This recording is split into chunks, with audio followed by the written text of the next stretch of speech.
Hello, Thundercasters. Chris McGowan here, CEO at Thunder Labs.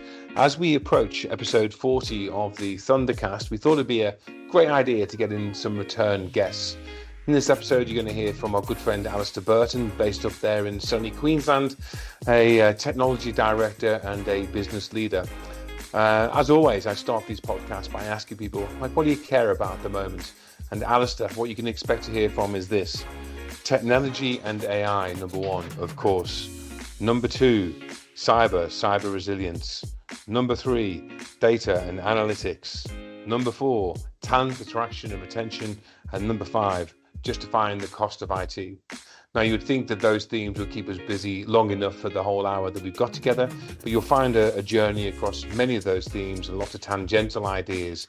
It's a wonderful time to sit back for an hour or two, take a listen to me and ask to chew the fat. Enjoy. Thanks a lot.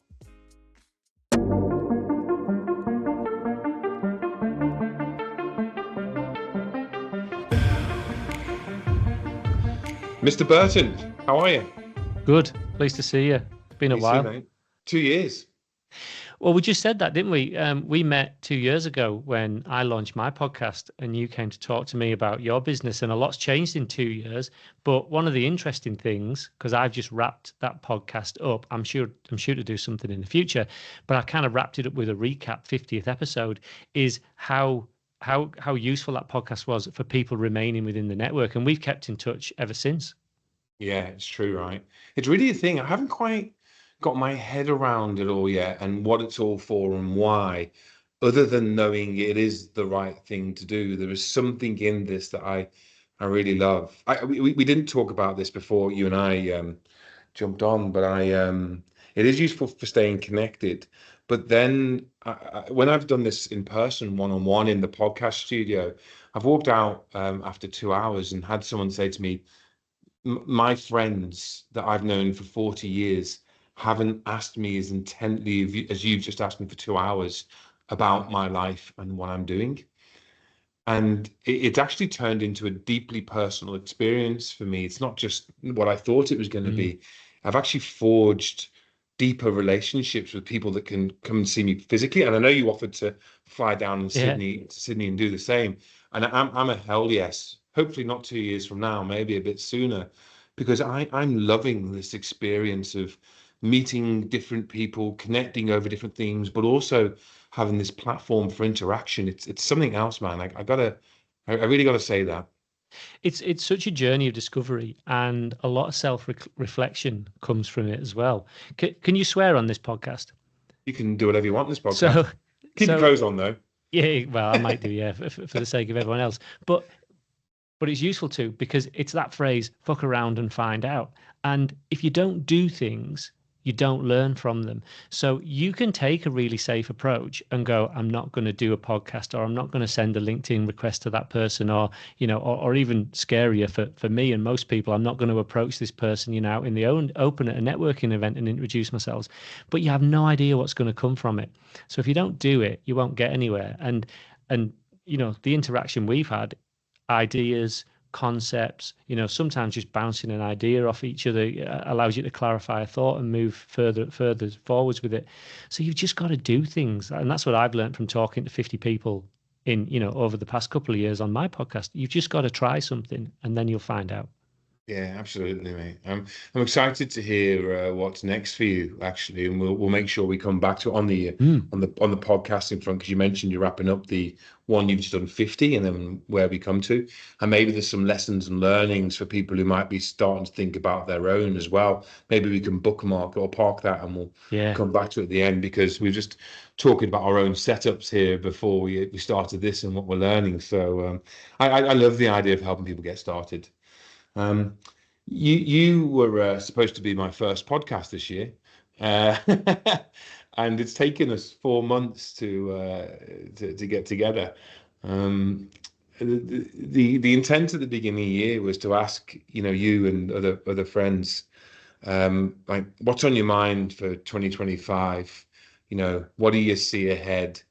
And then where, because you're a technology leader and a leader more generally, and a business leader, you got all these leadership things that I attribute to you. So what leaders might be thinking about or focusing on for 2025? The lead and I always have at the beginning of these things is like, what do you care about and what's on your mind? And as we were pre-prepping it, you said maybe it's all the same thing. I get it. So why don't we start with that before we come to our part stuff? Like, what do you see ahead for 2025? Like, what do you think is on the mind of leaders, and what do you care about at the moment? Yeah, and I think it is one of the same, because the kind of stuff I'm thinking about, I would imagine most people in a technology leadership position are thinking about as well. And when you originally asked me, I wrote down a list of 5 things, and they were possibly the obvious ones. And subsequent to me writing that list down, I've gone away and thought about it, in the 4 months that it's took to align diaries and get together. And it's pretty much the same list, although I've swapped one thing out. And I'll talk to you about it, and I've kind of reflect on why I've swapped it out, and I've added something in. All So right. I've got 5 things that are on my mind that I think some leaders would share.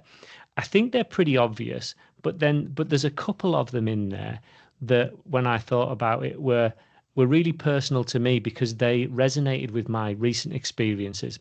So I'll do the list and then we can dip into them. I Yeah. think it will come as no surprise that technology leaders are thinking about AI right now, and that's worthy of a deep dive.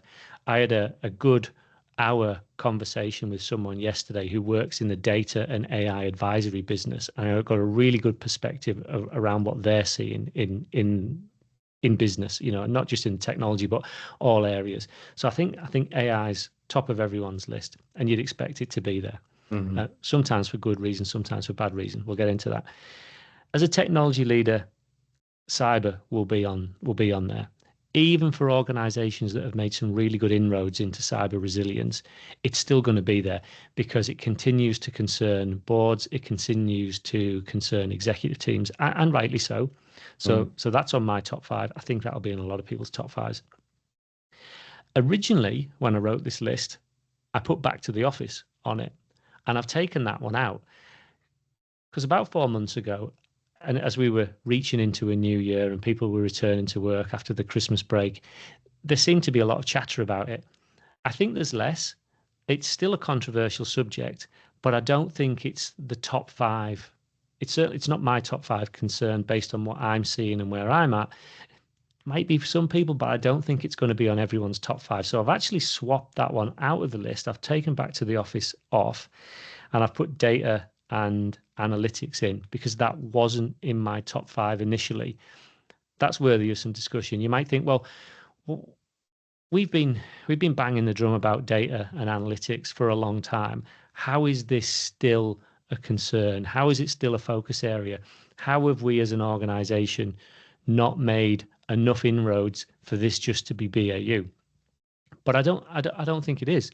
I think we're still fighting the same battles that we were fighting 20 years ago in data.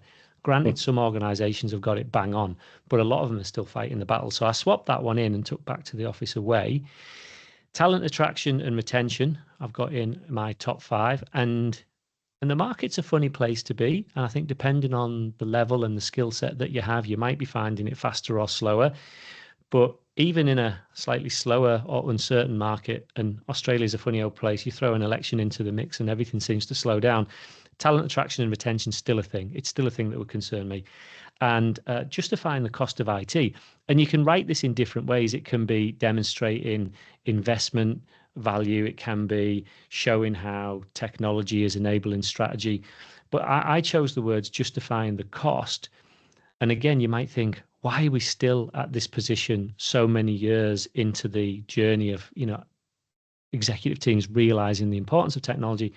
Justifying the cost of IT seems to be a thing still, in whether it be small companies, not for profits, or even ASX listed. Justifying the cost seems to be something that is requiring more effort than you might think. And I think there's some reasons for it. So that's in my top 5 as well. So long answer to a short question. That's my list: AI, cyber, data and analytics, talent attraction and retention, and the cost of IT, and demonstrating the value to the business.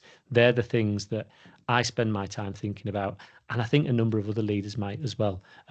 Forgive this enormous water bottle. When I bought it, I thought it'd be really useful, but it is quite large. Mine's bigger than yours. As you drinking out the kettle.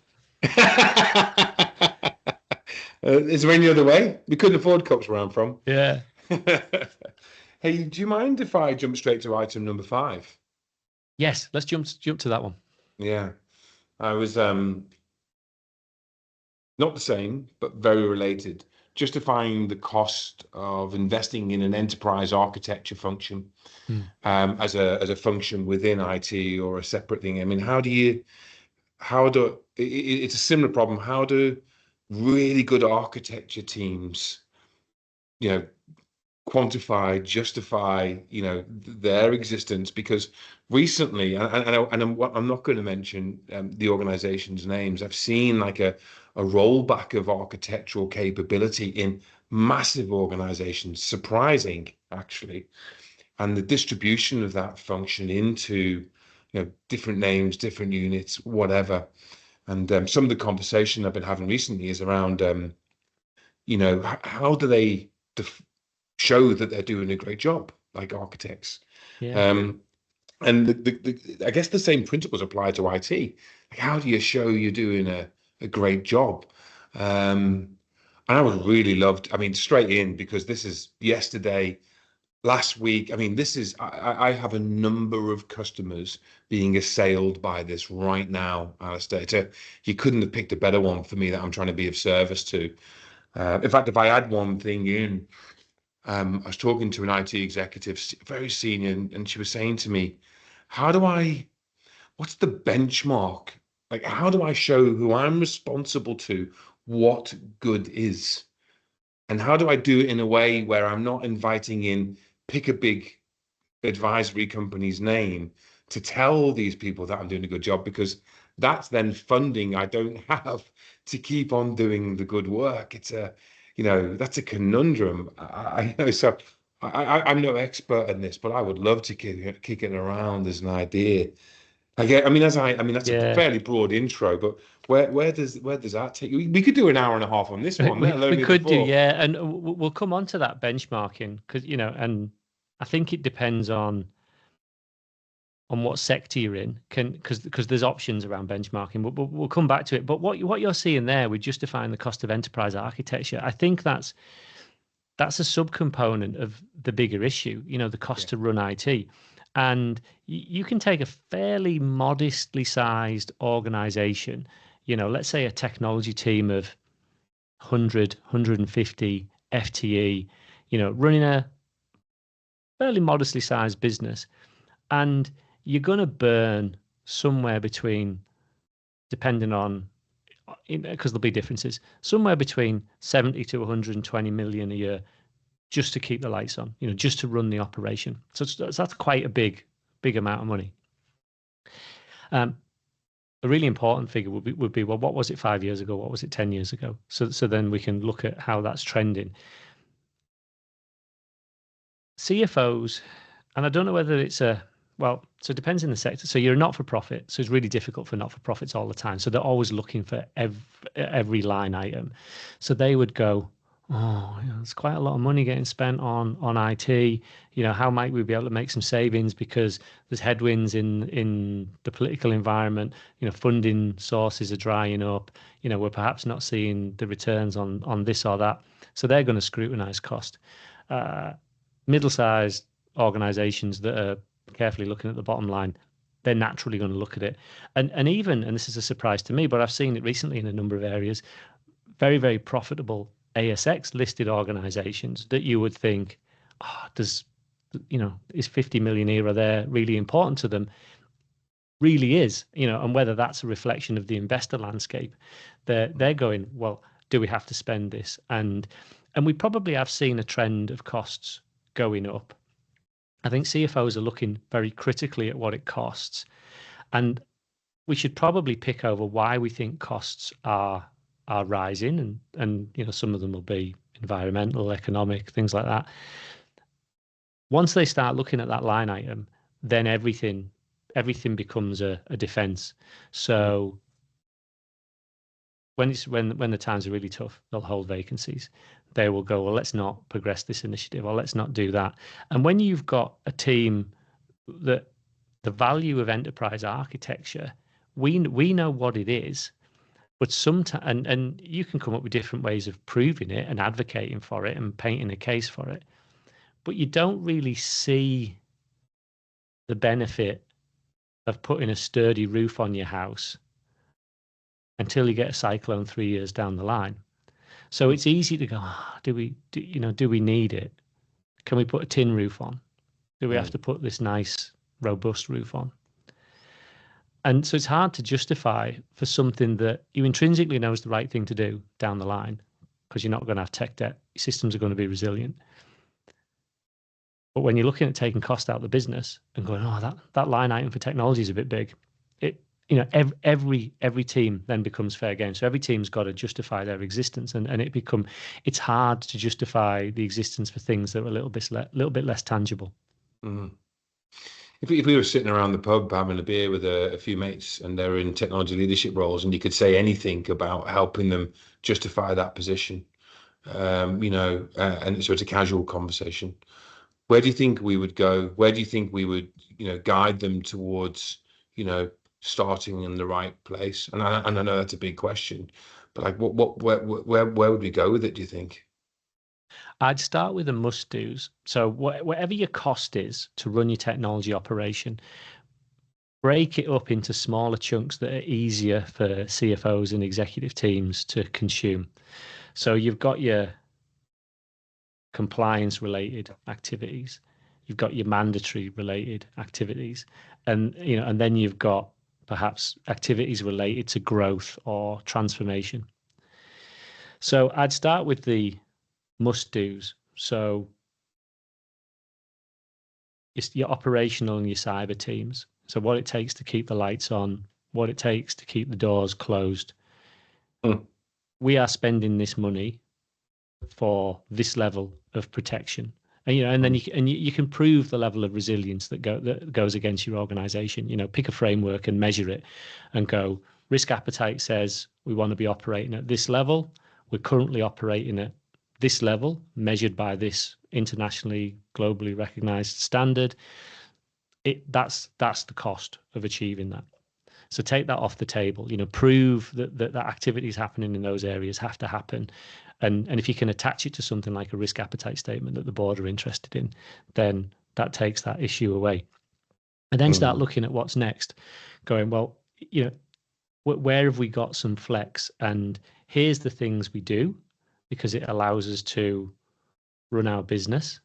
And then here's the things we do that allow us to enhance our business. And then here's the whole chunk of funding related to transformation that sometimes that'll be outside of your operational cost line. Yeah. And then talk about the trade-offs. Absolutely, if we don't do it, if you don't want to spend this, what are you not going to get? It's a tedious job. And the reason it went on my list, and I thought, why is this still a thing? It would be a tedious job for CIOs that have probably been having this conversation for 10 plus years. But it seems like we still have to have it. Mm-hmm. It feels it's true. I mean, I'm in a lucky position where I meet a lot of people, and I can have a unofficial conversation and connect me to someone who knows about this. I mean, it's surprising where we get to. These are trusted conversations. I really like that. I'm just going to replay it, right? I really like that. Break it down to compliance, then to mandatory, then to growth and transformation, whatever those buckets are. Yeah. And then I really like, underneath those, but particularly on the side, but what keeps the lights on and doors closed. And forgive me if these are industry, just normal terms, but to me, I mean, I'm at this, 25 years now, and I still haven't heard that before. So I love the turns of phrase, Alistair. I make stuff up as I go along sometimes. Oh, good, me too. And then I really, that what you just said there is comparing to international standards. I like that too. So what you've given me there is buckets, slogans for trade, essentials. You've said compare to international standards, and then you've talked about highlighting trade-offs.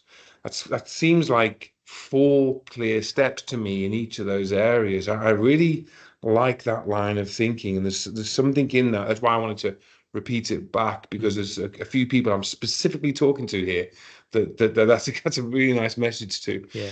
And it's easy to say, it's harder to do. It is harder to do because a lot of organizations don't have the financial mechanisms in the background to be able to show all the things that contribute to these line items. So sometimes there can be a bit of manual scrabbling about in the background to try and get the data. Yeah, so that's just internal. The thing that I was thinking there is the international standard. What's accepted performance, and because you also went against 3 industry categories. You talked about not-for-profit style organizations. You talked about middle-sized, then ASX listed, and the standards in each of those. And also, not only is there a cost to acquiring the standards, there's a cost to just asking the question. It's very difficult to know who to turn to without it turning into you're being sold something. How have you navigated that in your, and you're in a unique position at the moment, right? Because you can almost say anything, because it's our podcast, right? Exactly. But how have you navigated that? How have you gone about finding the standards? How have you worked through that process? Yeah, and so it depends on the area under discussion. So take something like cyber, for example, and I can reflect on organizations that the board said we have a medium appetite for a cyber event, and you might say, well, why is low? And it was felt that low was just impractical, so the board accepted a medium appetite. And then as an organization, we worked with some expertise to say, if we chose a framework to measure our cyber resilience maturity, and the NIST framework was what was chosen. What NIST level of maturity would we have to get to that we could justifiably say equated to a medium? So in other words, where would we have to be performing to be within a medium risk appetite and not within a high? And so spoiler alert, we were operating at a high level of risk today. We had things to do to close gaps to get to a level of medium risk. And we decided to use the NIST framework. So that was picking a standard that said, okay, we can have some impartial assessment of our landscape. We'll get a rating. We'll be able to say that equates to high.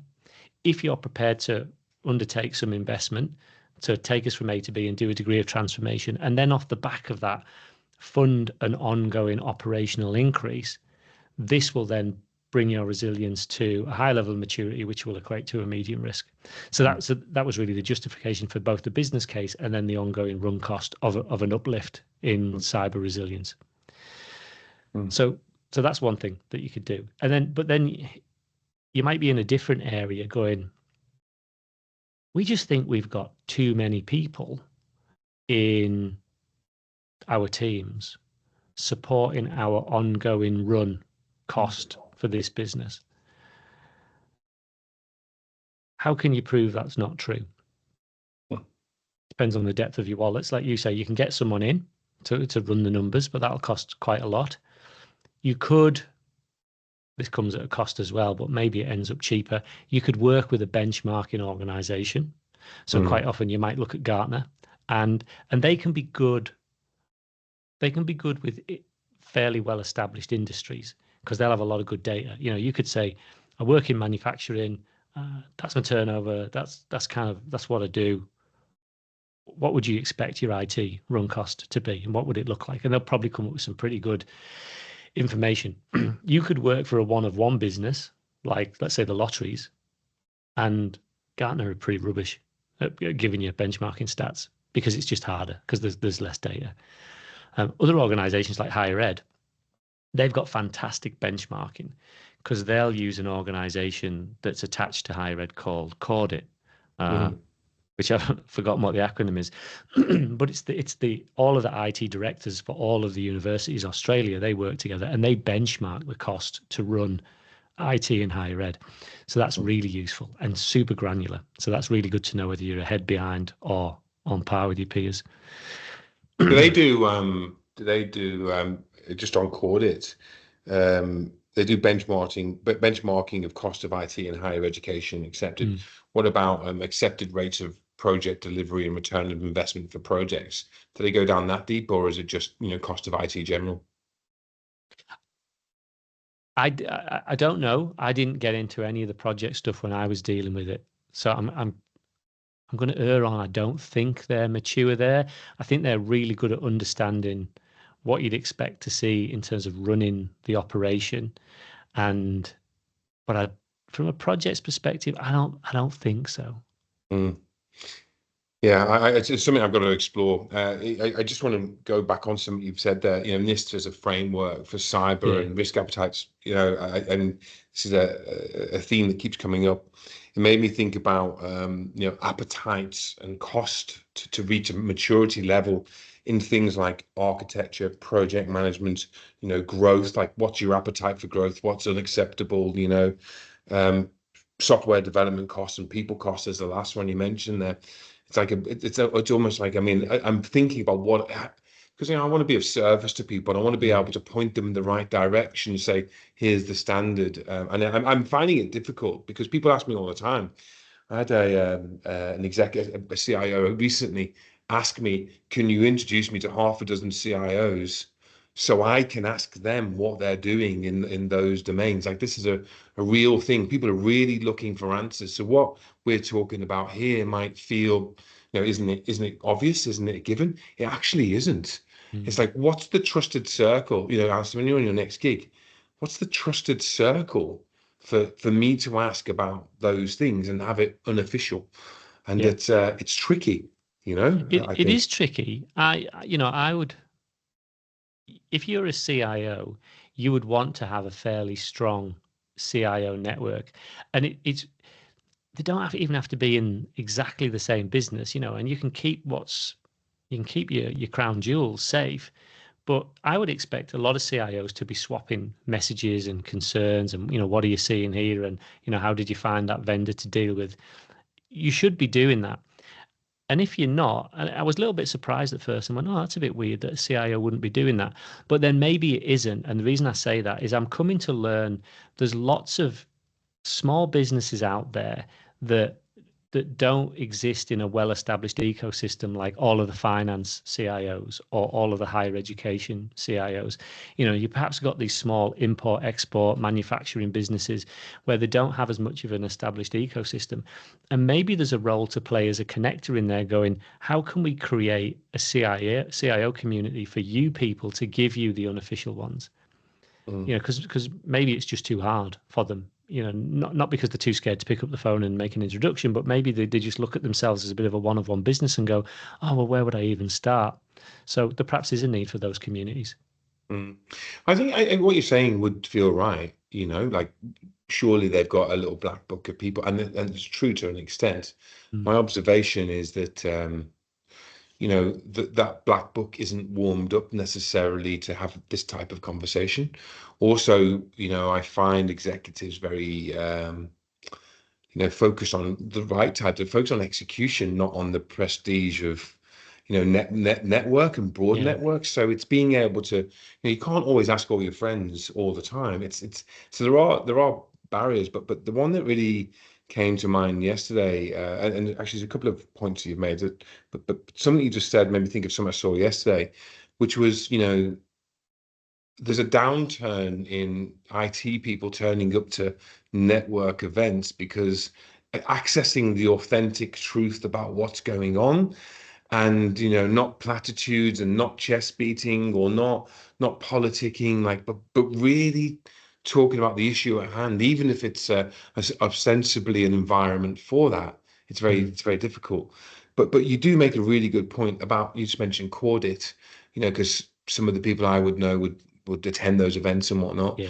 And that's a good example. I think those forums, it's not just small business, it doesn't exist in. I think in big businesses, it's tricky to come across. So it's a real conundrum. You have given me an idea, which I'll talk to you about off air because of some work I'm doing elsewhere. Mm. But I think, Alistair, you've just given me a brilliant idea. So thank you. Um, I mean, there's a cottage industry in justifying cost, and you have to, you, in your heart of hearts, if you think, based on X number of years experience, number of different organizations, number of different sectors. We can all see the writing on the wall and what can go wrong with an uncontrolled architecture.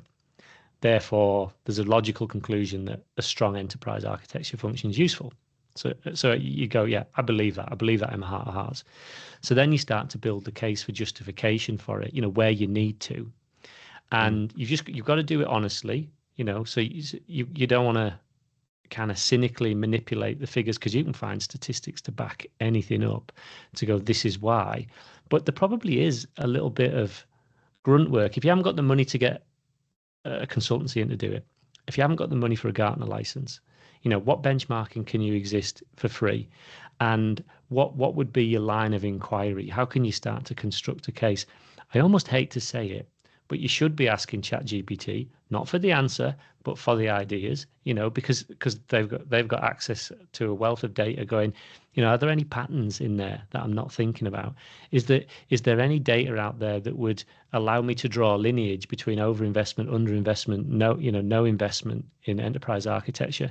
Again, don't trust the answer, but then you've got an avenue for investigation to go, how might I build a realistic case, whether it be anecdotes, case studies, benchmark data, because you don't know what's out there, because none of us control the internet, in its entirety as a one-man show. Yeah, I think there is definitely, well, like you say, if you can't afford the consultancy, then there is no choice but to do the grunt work, right? I mean, it's a conundrum, I think. I mean, it's just triggering some thoughts that I'll have to revisit. And but there's a space in this. I think what did you call it? You said there's a cottage industry. There's a whole cottage industry out there. There could be. Okay. All right. Because I was about to go and try and find out who's got the cottage industry for standards in technology teams that is easy accessible. But maybe there's something in there. I really love it. I was talking to let's call them a portfolio architect, works in my business, and who has done some of this enterprise architecture benchmarking, and their experience, and we're talking serious veteran here. Very difficult because, in projects you might have speed, you might have cost, you might have, volume of output, you might have a whole load of things that you can attribute to project success, budgetary, whatever, pick whatever it is. His experience was it's very different for architecture, because if it's going really well, you're actually enabling the project outcomes. Yeah. But how do you say that's thanks to architecture? So it's like it's a real, and I've got to be honest, like it's something that we're worrying in the background. I don't mean in a bad way. I mean, we're worrying the problem, and I've started to look at things like Sophia frameworks and a few different bits and pieces to try and solve the problem for our community. And I just think it actually leads me on to asking you about one of the other four things. I just can't believe this isn't solved. And I don't mean to say, but I was asking friends about why consultancies haven't solved this. And it's like, well, why would they? Well, that's a good question. I'm going to leave it there because my friends in consultancies, if they've made it this far, they'll be like, screw you, McGowan. Yeah. You did come back. I just want to ask you, if there's not one that you wanted to jump to, I'm just going back through my notes. So I've already got like 10 pages on this, Alistair. Number We've got to three. talk about AI. So let's make sure we talk about AI at some point. Yeah. Let's do that now. Because maybe it's a combo of 1 and 3. There's something in that, I think. But AI was your point number 1. Like, what's your thinking there? Yeah, and you're right. It is actually. I think there's a link to 3 from a data perspective, and it's one of the things to consider. So the interesting thing about AI, and I had a coffee with a guy called Aldo Gutierrez yesterday, and he works in a data and an AI advisory capacity, and he's fantastic. We had a great conversation. So he sees this all over because he's working with clients, and we got connected because he'd made a LinkedIn post about the shiny new pony sort of syndrome. We want AI. Why do you want AI? well, because it's the new technology, it's going to enable our business. Why do you want AI? Because it's going to allow us to be more efficient. But why do you want AI? And why? And eventually, it's really important that we demonstrate in our annual report that we're starting to look at this innovative technology. So then you go, oh, right. So that's why you want AI. And that's a bit of a cynical view, but some organizations are at that position. Some are way more mature. People will ask you, should we be looking at AI? And I've spoke to a lot of clients, potential clients recently, and they've said, should we be looking at AI? And my answer is always yes. That doesn't mean you're going to use it forever, but you absolutely need to think about it and look at how it will enable your business. But what it comes back down to is don't just jump onto the technology. And we've seen this, through the years and all new tech. Think about your business. Think about what it is you're trying to achieve. If you could wave a magic wand, what would make a significant impact on that business? What would really accelerate, enable, make better, make more efficient? And then ask yourself the question, could AI help in that scenario? So then you start to get some use cases as to where AI can really make a difference to your business. And I think every company should then be putting some money into it, even if it's a couple of FTE, experimenting, going, do some discovery, think about the use cases, have a play in a safe environment, and think about what we might be able to do and what the return might be. So I think that's what you should be doing. A lot of organizations are just going, we need it because they're scared of being left behind. And this is what Aldo's seeing in his conversations. The question is really think about what you need it for. And then we can start to talk about all of the bits around it, guardrails, checks and balances, how much money you should be putting in there. I wonder, I really like the questions from Aldo. I'll look him up and check out the content if you've connected to him over this. I'm a fan of asking why several times as well. And so I like that. Actually, is another thing to take out of this. Asked about, why AI, why AI, why AI. It's difficult to say fast, actually. But I wonder what you think about this. The problem of it, that the business wants it for a board report, is being given to the same people that didn't do what we expected out of data scientists for data and data enablement. And the question I'm left asking is, are we solving a different problem with the same tools that led to, data having its ups and downs over the years? You mentioned before about 20 years of why is it the same old shit? And I think I don't know, right? I'm paraphrasing.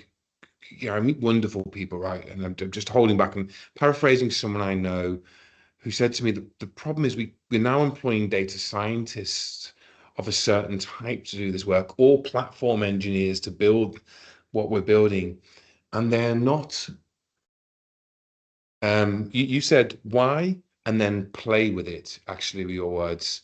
Why and play with the why, and then think about the return on investment. It shouldn't be just built as a widget, but all of those things is why play with it and think about the return before you even talked about build. And I wonder if in this, there's if that's a thing that we're rushing to solve the problem headlong, and we're going to end up with the same old shit that we had with data because we're not using the right type of process and the right type of people. But it's all linked in a big circle back to the conversation of cost of IT.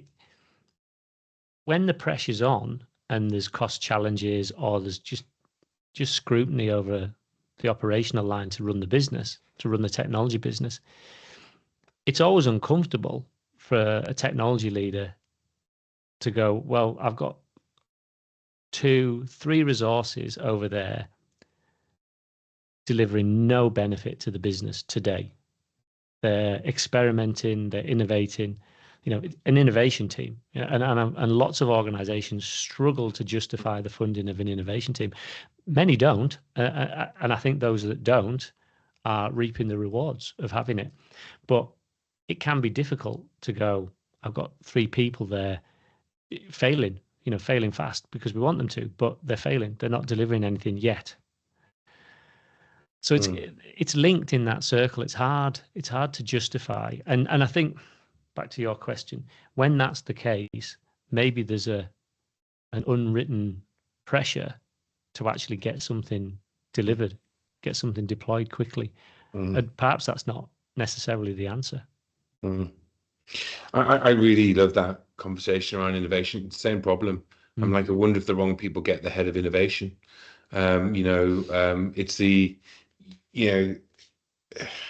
mutual friend of ours talks about the funding of innovation teams and the inevitability of the business losing its patience with that innovation team that they've invested in. They go and then collapse back down. And there's only a couple of people in this market that I point to that are effective at running that I know. So there's others, but just that I know. And it's that balance of, and imagining a seesaw here of vision and pragmatism, and demonstrating value along the way, because there's other people I know that run an innovation team and they're like, oh yeah, just trust me, it's coming. Months, years, like I really mean it. And like, where's the increment? Because as a business person, I'm a business guy, not a tech guy, right? I'm like, show me if you say so, but show me. Yeah. But don't show me in 6 months. Show me next week. Show me the incremental build of these things so we can test it along the way. And I thinking about AI solutions. I'm thinking about data solutions. I'm thinking about innovation teams, and I don't have an answer, but it's something that I'm worrying about. Who do you choose? Talent, retention, talent, attraction, and retention. Your thing you said is number 2, I think, or 3 or 4. Yeah, it's on there. It's a conundrum. So I'm just going to replay what we talked about with AI and then some themes there. You talked about asking why. You talked about playing with it, thinking about the returns of it. I have in my mind about maybe choosing outside of the square, of who is traditionally chosen for that. But that's a thing, as I'm passionate about, a personal thing. And then we started talking about balancing, for me, balancing vision and pragmatism is on my mind. I just want to come all the way back to AI, the components. I mean, it's just not an area I've gone after yet. I feel that Are clients talking about it? All of them, but I just feel so. I mean, I feel like our engineers are equipped should they need to, but we haven't pursued it as a segment yet because it feels like the dust has got to settle. And back to the person you were quoting before, I think you said the next shiny horse, or it's the shiny horse. Everyone's going after it, and I don't have the budget. Also, I also don't have the time for the bullshit.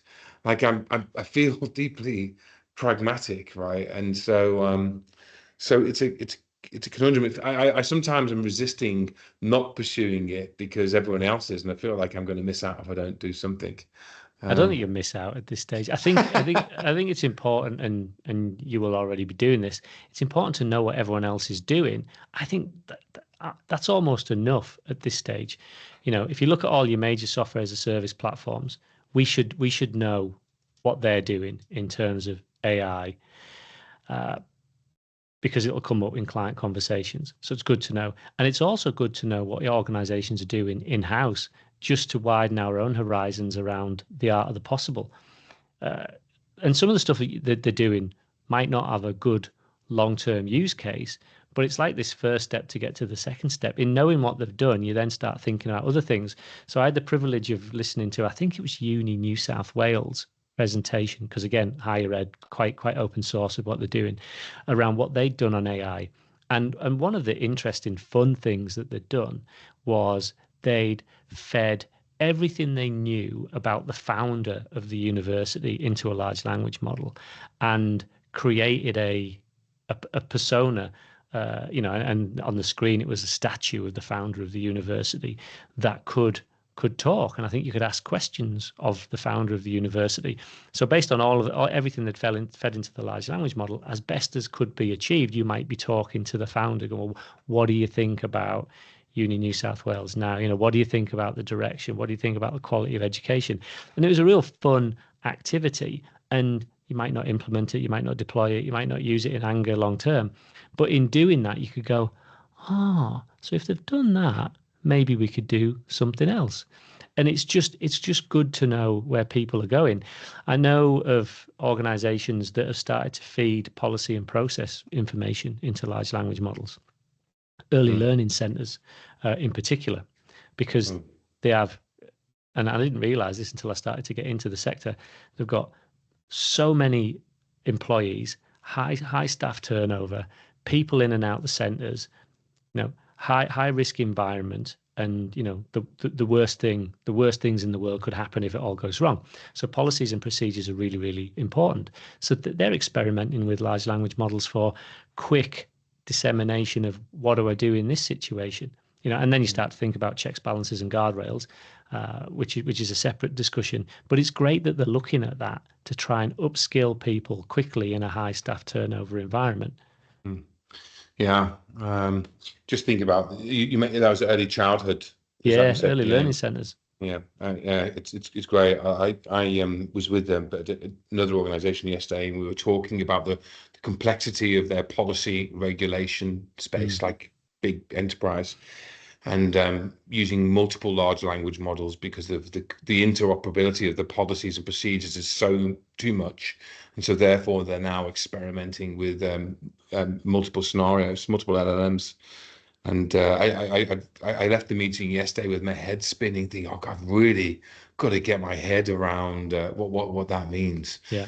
So it feels like it is a space, you know. And I'm going to say that some of the stuff that they're doing is the most I heard seems to be some of the most advanced thinking in terms of how you might do that, which is another offline conversation, Alistair, for this stuff, because it's again friends of ours. It's great to know what people are doing. But you know, it's like, but again, it's a weird conversation I find myself. People going, "Oh, what do you think of?" And do you know?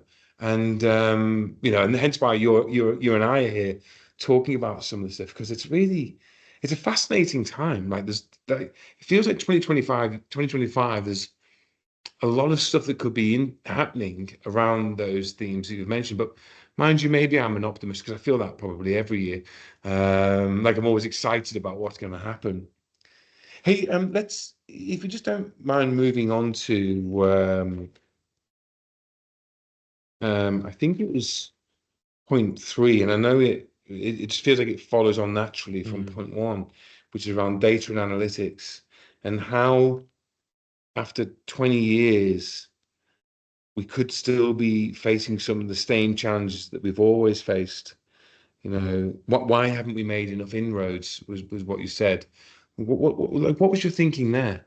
Yeah, so the caveat I'll start with is some organizations are absolutely getting this right.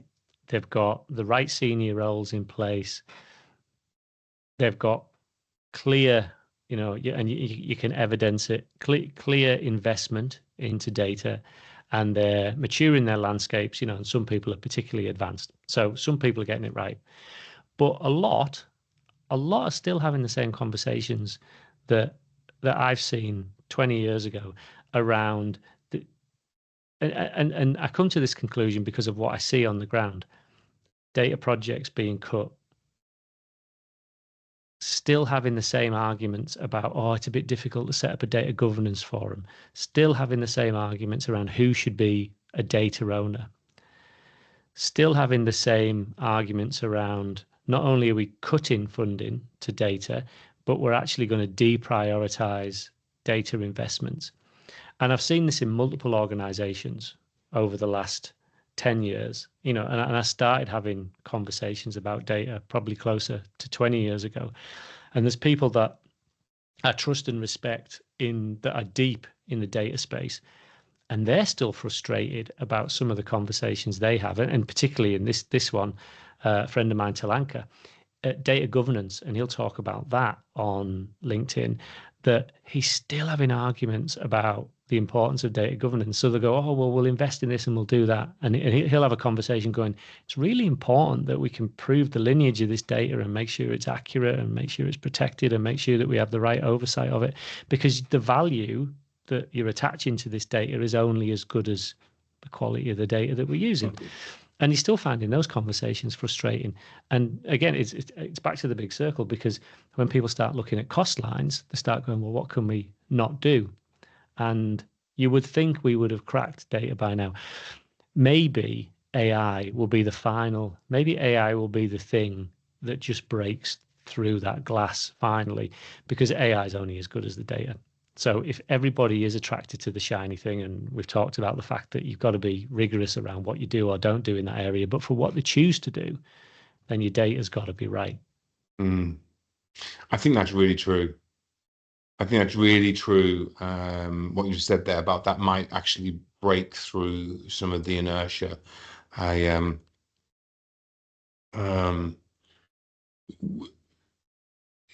a CEO of an AI company that I happen to know, and he's the real deal. And he's been at this for years. I mean, years, and he's the top of the game. I'm not going to go globally, but let's go. All right, say that. What's just happened with this shiny horse? Keep going. I don't even know if that's the right analogy. It's just like it's tipped his company over the edge all of a sudden, because now he's been saying this for years, and now all of a sudden everyone's like, oh, funding the projects that he's always wanted to do, and he's never been busier. And all of a sudden, the stuff that he's been saying is coming true. And so it's a microcosm, I know. I mean, he's in some big companies, but it's a microcosm of this. But he's like, he's certainly feeling it's a golden age and relieved. At the same time, frustrated of like, why does it have to take this for people? But maybe it does. Maybe that is what's breaking the inertia, because investment is being made in, as far as he's talking to me about, in governance and capture, and then the AI capabilities for organizations. So we'll see. Hey, we'll see. I think it's a bit of a shame for probably people in the traditional data field. Like you say, your mate. I'm sorry, I missed the name, but Talanka. Talanka, thank you. I'll look him up as well. About that frustration and I like that line. The value attaching is only as good as the quality you're putting in. And governance feels like it's always been a tricky one to convince people of the value in it. And again, I wonder if it's because there's a certain, I'm not talking about Sri Lanka, but the certain type of person that can be put in charge of the governance function. Like, are they thinking about the vision and the pragmatism of proving its value along the way? It's a conundrum as well. Like, vision and value feels like a theme, by the way, for leaders. We talked about what leaders should be thinking about, and it's for whatever initiative, whether it's data or talent or cyber, or like, what's the vision, what's the value, what's the like, all these conundrums. It feels like there's something in each of those 5 things that you said that are it feels like it's a missing skill with IT executives maybe sometimes. I mean, people are people, and they do peopleish things, which basically means that anything can happen, and people get caught up in their own ecosystems and their own ways of thinking. And you take something like governance. I think we've come to learn that governance should be right sized. So what checks and balances do you need to stop your organization falling off the tracks? But how many is so many that it actually puts too much friction on the speed at which the organization's rolling down them. So you've got to right size the governance. And people being people, sometimes they don't. Sometimes they just don't right size it, and they forget about the outcomes and the long term view, and they put so much governance in place. It's an easy place to hide and become the ministry that says no. I think we're coming to realize that we need to be more pragmatic. And I think that's a skill from a leadership perspective. How much autonomy do we have to right size our checks and balances? And there's certain non-negotiables, regulation, for example, regulation and compliance activities. But then it's let's right size the governance. Vision, value, pragmatism, right size, pragmatism again. Just then the word we're talking about there. I think, you're an experienced leader, as are, and there's, I mean this respectfully, there's a lot of very experienced, well-educated, well-trained IT executives that would hold those principles dear, and a Mm. few others, right? Because we're educated in how to do this. Why is it still so hard to bring that into an environment? Like, is it, I don't mean as a lead in, because my mind goes to the answer. Is it because, they just get caught up in politicking and having to be seen to do certain things, which means they can't execute what they know is right? Like, what's the problem? Because we've all got the knowledge. Why don't we have the wisdom or the courage to see it through? Like, I don't know. Like, it's a Mm. thing I'm rolling around of, like, we know this stuff. Yeah, it's a great question, and I try and answer it by thinking of the times when I've not operated in the way that my true self would have done. And those reasons will be the same reasons that affect other people. So every person, every leader will be subject to different pressures. So it's hard to have one answer to fix everything, but it's good to understand the trends. So there'll be the so you take 10 identically valued people in terms of what they believe to be the right way of doing things and the importance they place on it. But they all perhaps operate in a slightly different way. Some of them will be cultural. So how are things done around here? How does the organization operate? What's rewarded? What's not rewarded? What's penalized? What's not penalized? So there'll be a cultural bent around how people operate. There'll be a what's going on in their own personal life way of operating, that's a little bit harder to change. There'll be a what's happening in the economic environment way, and what sector are they in? Because I always like the analogy of confidence players, and when things are going well, then I think quite often the next thing goes well. And if you've ever done any sport, and you'll have a day on the field, whatever it might be, and everything just seems to go right, and every success you have just magnifies and gets built on by the next success and the next success, and you fall into this flow state of high performance. Leaders can operate in the same way. So when things are going well for them, then they will stick their neck out, and they will make bold decisions and they will do things. But when things aren't going well and they've maybe taken a knock, or the environment's, not conducive to risk taking, or perhaps the risk of job loss is a little bit higher, that will be a factor in why people might dial back. You talked about politicking, that's probably linked to both how secure do I feel, how safe do I feel in the environment, what's the culture of the organization. That won't be a complete list either. But there'll be things that cause people just to dial back on who they really are, because Mm. they've got bills to pay.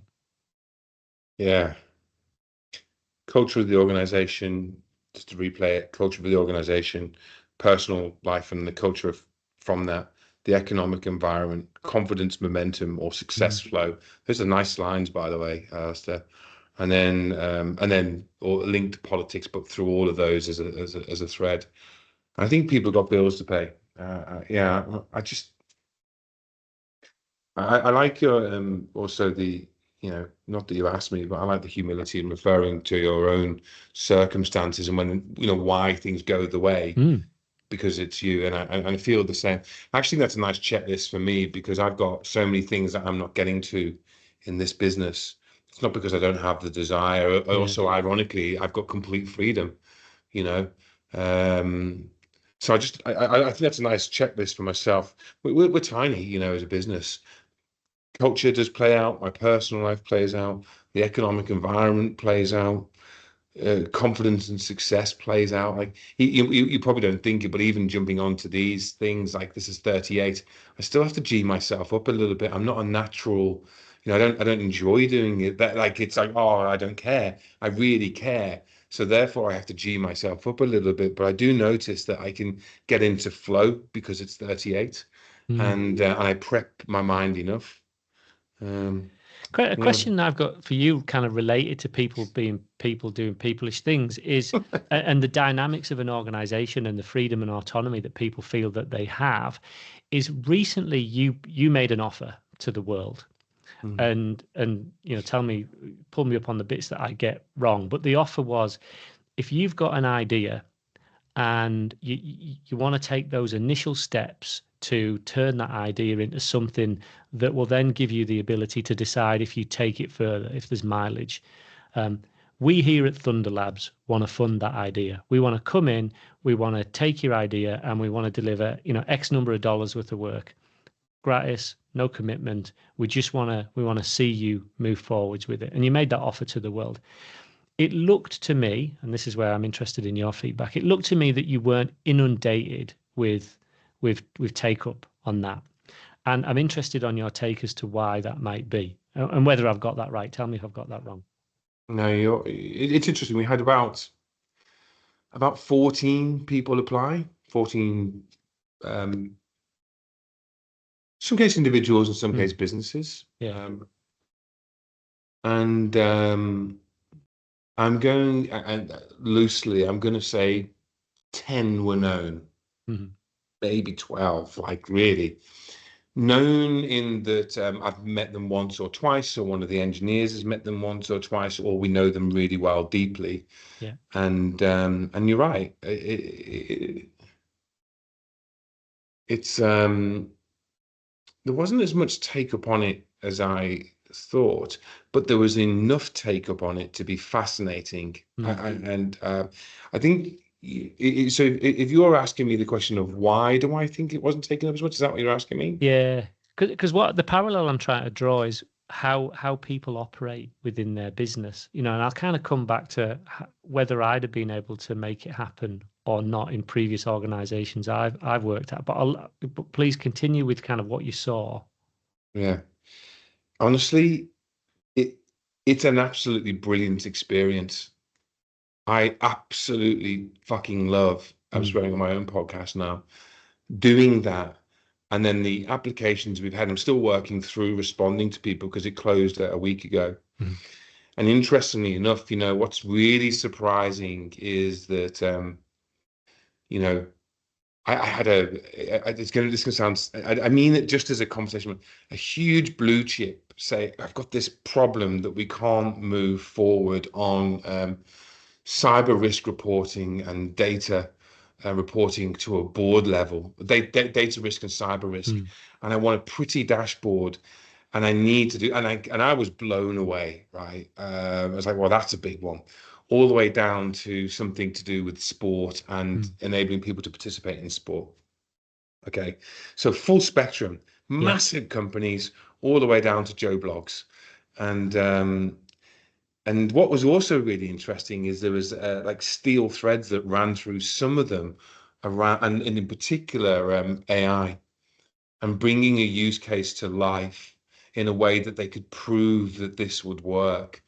And what's actually happening out of it is, I feel like I'm just going to get through the last, but I've got a really good use case that we want to do that we'll announce. But what I'm going to be able to do is introduce a couple of impact organizations to each other and help them get the thing done that they want. Because here's the weird thing. Company A has built the thing that company B said, can you build? And so I can't explain like how the universe works. But for me, I'm like, well, I'm going to connect there. I'm going to connect there, and then that's it, done. I don't need anything. I'll help anyway. And then this other one, I think we're going to be able to, not the huge enterprise because of the complexity, but I think we're going to be able to help a board, a product for boards, because a company has said to me, look, this is what we want. Can you build a digital version of this? And I'm like, well, hell yes. So what also happened to that experience is people started tipping money in. They're like, what about if we joint fund it because it's going to cost this? And I'm like, yeah, we'll do that. So I don't need 1,000 companies to say yes. I just need, and but people don't know us that well. And so I understand why they would be like, well, fearful of us being indiscreet or too gung-ho, or, building something that then can't be adopted by the security and the architecture of their environment. They don't know us. So I get it. What's interesting is that's the superpower. and us to take into consideration cultural, security and architectural requirements to build something that's standalone or integrated from the get-go, whatever. What I think is brilliant about this is when we do it again in July, because the team have loved it so much, I think we'll do better. Yeah. We'll brand it better. We'll talk about it better. I mean, you're the first person to ask me, actually, like in this sort of forum. And we'll see. But I think it's natural for people to go, if it's too good to be true, then it's too good to be true. I think that's a factor. I think that's a too good to be true. And number one, thank you for doing it, because I know where it's coming from in terms of what you're trying to achieve, and it's a great offer. I think number two, for anyone that's one of the 14 that's taking you up on the offer, good on you, because you're actually moving your business forward, or you're attempting to, and you feel empowered to. And the reason I spent a bit of time reflecting on it is I like to think about the system in which we operate. And I thought about what difficulty I would get. And then I thought about, are we enabling leaders to have the autonomy to invest in their own business? I've worked in organizations where my boss would have been supportive and would have gone, sounds great. But equally within the same organization, I'd have experienced procurement hurdles. I'd have experienced, we've never worked with these before. Like the concerns that you mentioned about, integration, compatibility, security. So those questions would have come up, and I actually think the procurement one would have been the biggest hurdle in that particular organization. I've worked in others where my boss might have been, I don't want to be distracted by that. It's, they're not on our panel, too hard basket. It might be good, but it's not a burning platform. I can see what you're trying to do, but it's just not important enough for me to support what you're doing. So then I spend time thinking, going, well, I'd love to be in a world where actually it's much easier for leaders to go, all right, yeah, this offer's been made to the world. Maybe it's too good to be true. I'll run my due diligence. I find out it's good. They're sound, I'm sound, everyone's sound. Let's do it. I'd love to see more people feel able to do that, because that behavior would then be replicated in everything else they could possibly do to enable their own business. Mm. It's really important who people choose to do business with. Like, it's really important for a whole myriad of reasons. And what I want to say is, I love being able to talk to people and go, this isn't right for you because, whatever, but you can use those big guys. I still believe in the power of Big Four consulting. And I know there's stuff going on, but I believe there's a place for that. The way that they operate, the big minds there, that they, it's there's a safety, and I don't mean that's because they're not good. I mean they're good, and there's a safety, and so I would say do the same, but pick them. I just had one yesterday. Someone's like, can you recommend which of these consultancies? Pick a name that you know, Alistair. Which one would you pick? And I'm like, well, you don't pick me because I'm gonna get stuck coming through, but pick them. Yeah. And if you pick them, then maybe I can help them because they're on your panel. And what I think is important here is that the people present so many barriers to really moving things forward that they don't even, and I'm going to all go all the way back to the beginning in your words, they don't fuck around to find out. And fucking around isn't like a casual thing. It can be done in a sophisticated way. Like, it can be experimental. I think I was recording a podcast or an interview yesterday, and it's like, where's your baseline for failure? What's your risk appetite? And it doesn't have to be really. It doesn't actually have to be a catastrophic failure. It's just tell me what's acceptable, and let's only go that deep. Don't go any deeper. And I think there's and what I say about partners for this stuff, I think really great leaders and business partners and ecosystems, they're mature enough to navigate that no matter what it is. And I think that this resistance to letting other people, like really visionary and pragmatic people, resistance to letting them into the ecosystem, whether it's a job because they haven't worked in education before, or whether it's a service because they haven't got particular technology stack, or as God make they're a MuleSoft, not a web methods into whatever the complaint is about not letting the the individual or the company come in and be of service, like it's rife. And I agree with you. I wish we lived in that world, but I think that when you invite the right people in, they can help you navigate it. And I'm definitely not an agenda for Thunder Labs here. I just mean I'm dealing with a very a, a global systems integrator at the moment, and I love the leaders there. I love the way they think. I love the way that they are for the leaders they serve. It's very hard to get cut through and find them, and that's, but they're there too. And I think those ones of that particular consultancy should be given lots of chances because I trust them to do the right thing. And so I don't know. The, there's another thought that comes to mind that resistance is what keeps us alive and keeps us surviving. Don't go outside the village walls after dark because there's wild animals out there. It's kind of there's a reason for it existing, I suppose.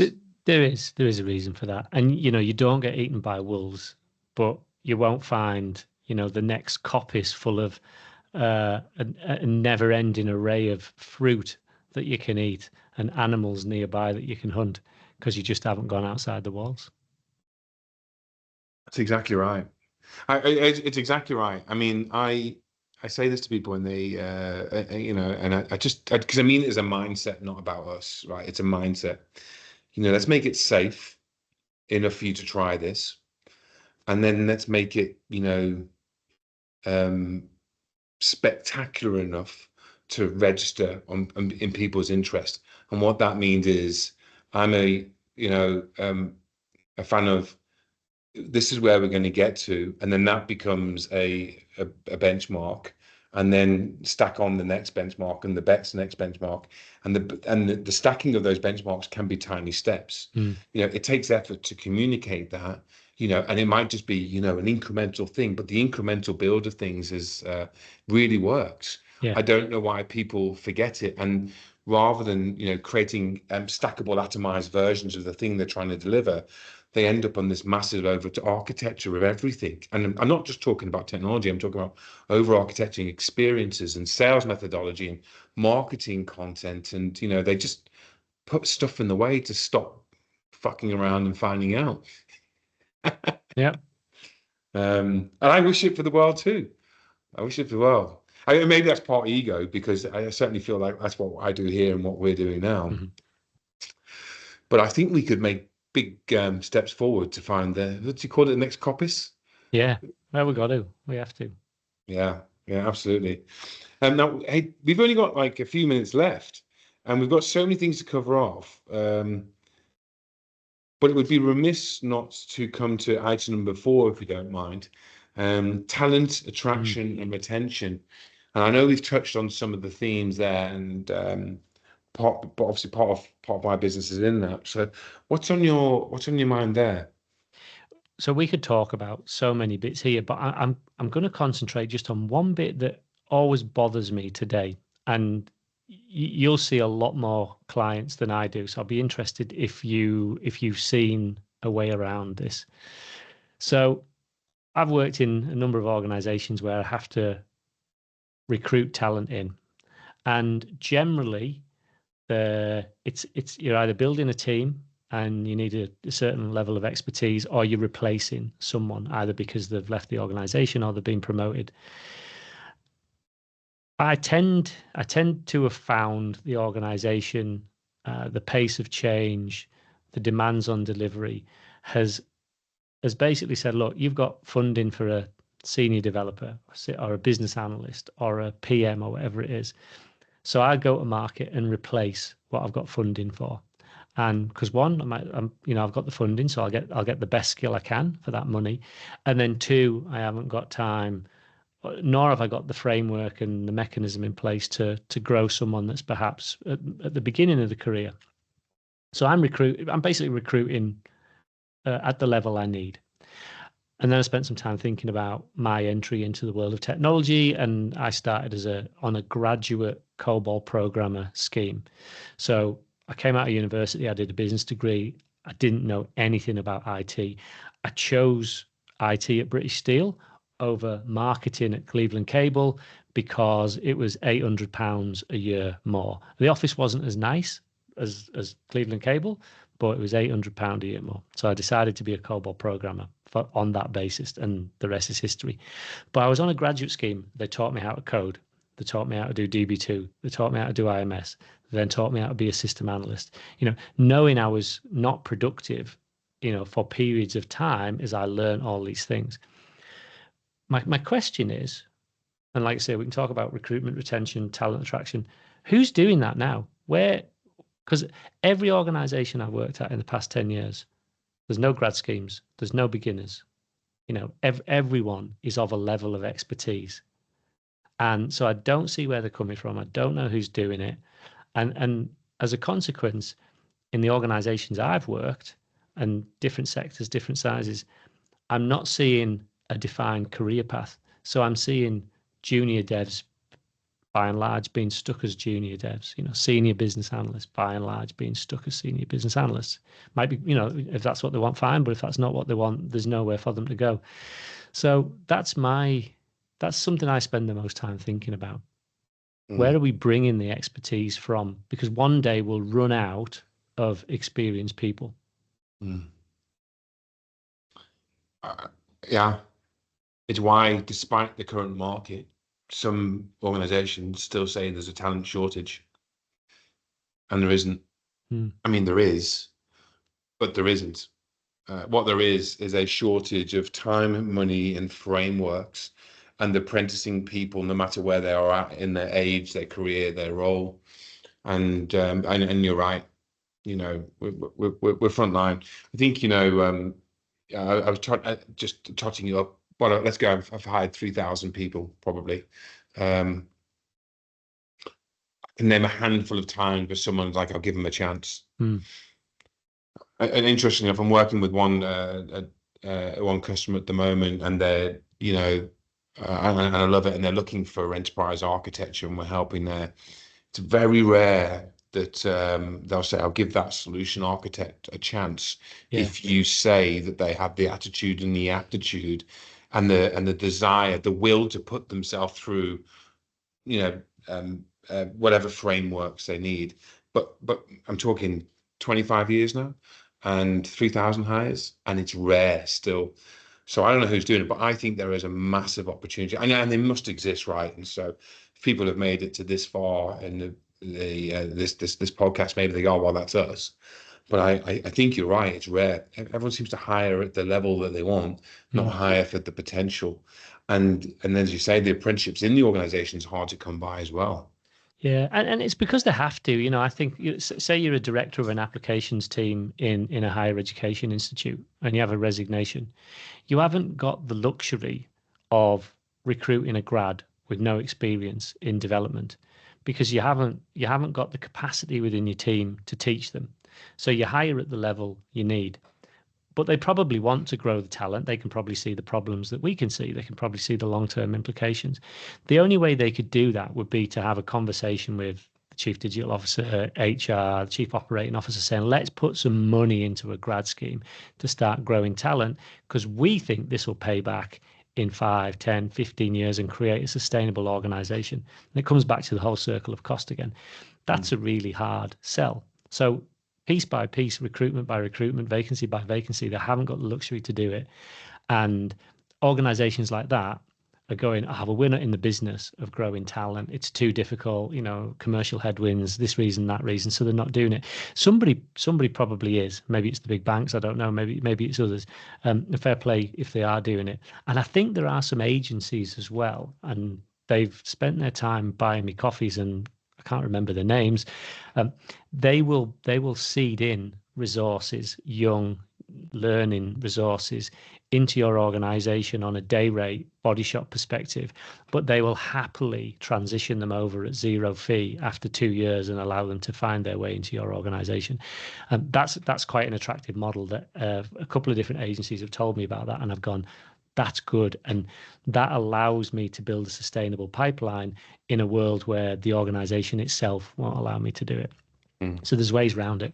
I think that's really relevant to graduates and let's call it apprentices beyond that. But just let's just say you're a PeopleSoft student admin expert, and PeopleSoft student admins want, and you've been in it for a decade or two, or wherever you were, and there's those, and then all of a sudden you've got ServiceNow or Salesforce or whatever Workday, whatever's coming in.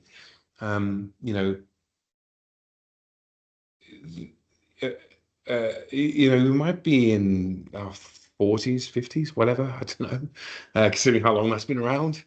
And there is an opportunity to move those people in mature stages to the new platforms, not just hire the new technology. And I know that happens, but it happens like it should be happening as a regular and as a plan, because the transition schemes aren't just about graduates and teaching them what's next.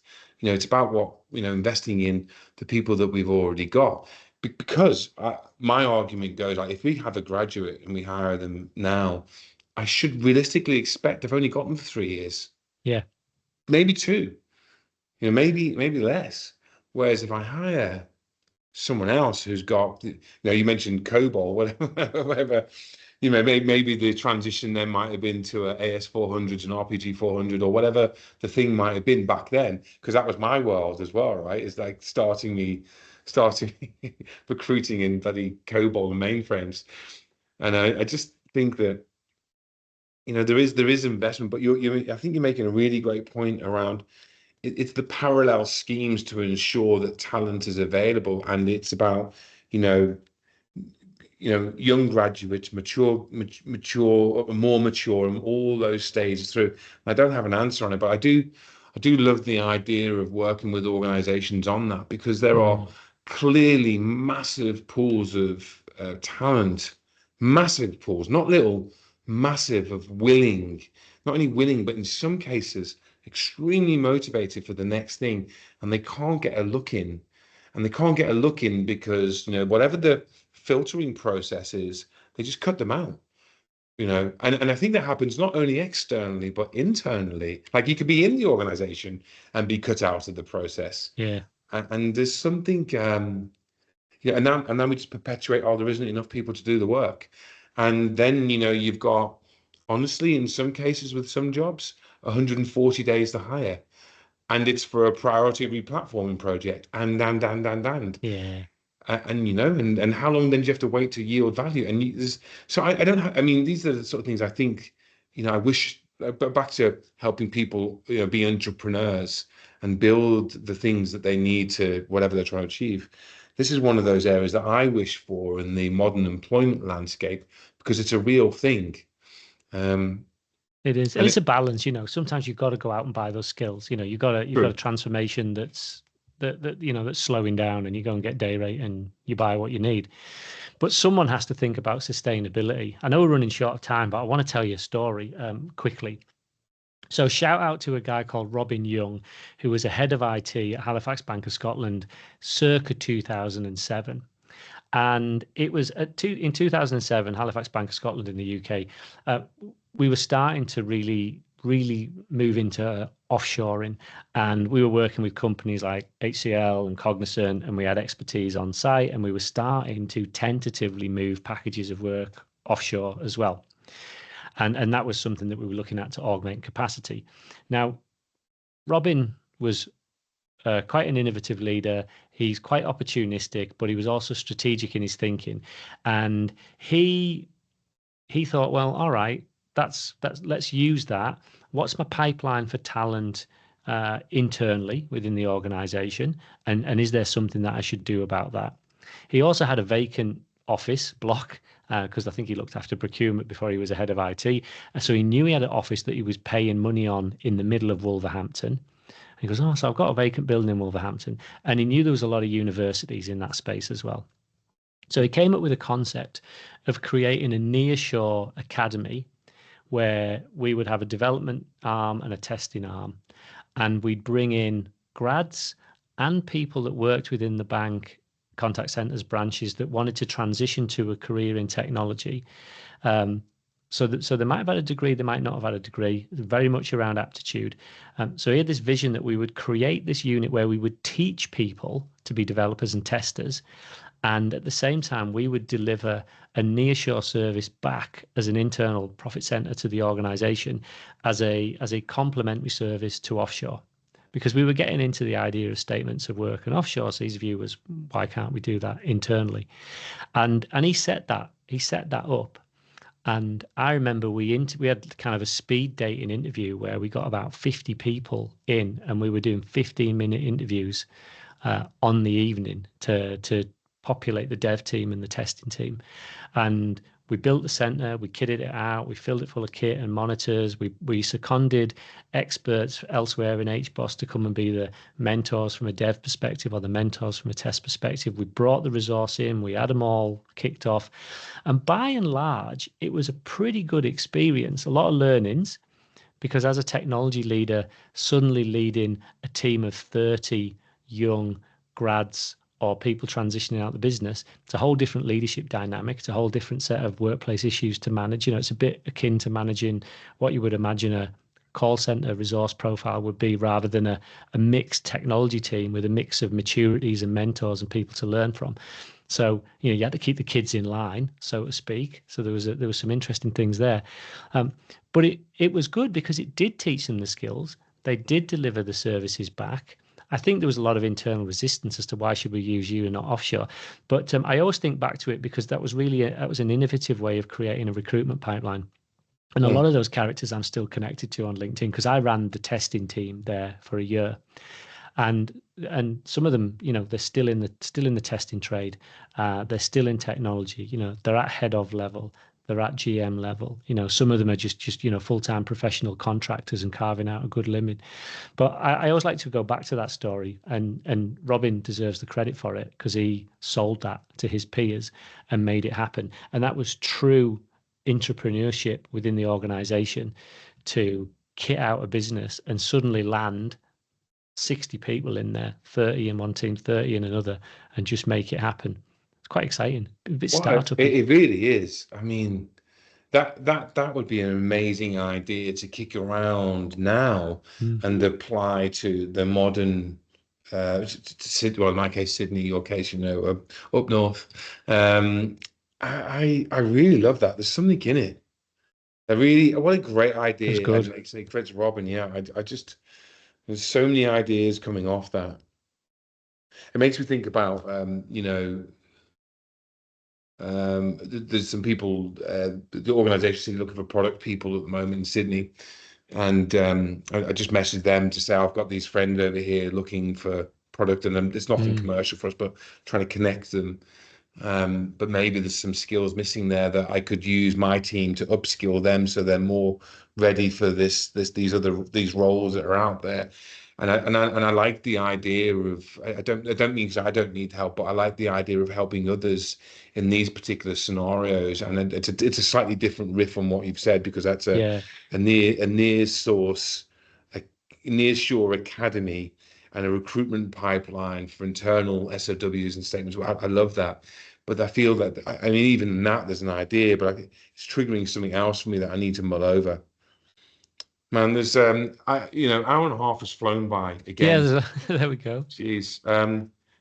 Look, I just want to say thank you for the time, Alistair. Again, I really appreciate it. I really appreciate the thought and the prep and the openness of conversation.